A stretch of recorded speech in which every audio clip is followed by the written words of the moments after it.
என்ன ஆயிடுச்சுன்னா போட்ட கோளு என்ன ஆயிடுச்சா எல்லாத்தையும் விழுங்கிட்டு. அப்ப கர்த்தர் என்ன சொல்றாருன்னா, உனக்குள் இருக்கிற ஜீவன், சொல்லுமா, உனக்குள் இருக்கிற ஜீவன், ஆமா, உன் எல்லையில இருக்கிற மரணத்தை, சொல்லுமா, அந்த விசுவாசத்துக்குள்ள வரணும் நீங்க. உன் எல்லையில இருக்கிற நிந்தைய, உன் எல்லையில இருக்கிற போராட்டத்தை, உன் எல்லையில இருக்கிற தவிப்பு, உன் எல்லையில இருக்கிற சஞ்சலத்தை மாற்றுகிற அதிகாரமாகிய கோளாகிய ஜீவனை கர்த்தர் உனக்குள்ள தந்திருக்கிறாரு. அந்த சூழ்நிலையை மாற்ற, அந்த இடத்தை மாற்ற தேவன் உங்களுக்கு அந்த அதிகாரத்தை தந்திருக்கிறார். எங்கேயோ ஒரு இடத்துல ஜோம் பண்ணுற பொழுது எனக்கு ஒரு வார்த்தை சொன்னார், எனக்கு அது இப்போ டக்குன்னு வருது.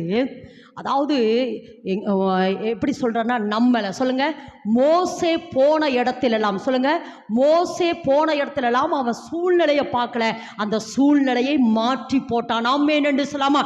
இந்த இடத்துல சூழ்நிலை இப்படி இருக்கு, இன்னைக்கு கர்த்தர் சொல்றாருமா, சூழ்நிலையோட ஒத்து போகாத.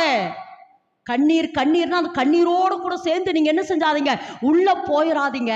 அந்த கண்ணீரை மாற்றுகிற, அல்லது அந்த சூழ்நிலையை மாற்றுகிற, அல்லது அந்த அட்மாஸ்பியரை மாற்றுகிற அந்த அபிஷேகத்தை கர்த்தர் உங்களுக்கு தந்திருக்கிறார்.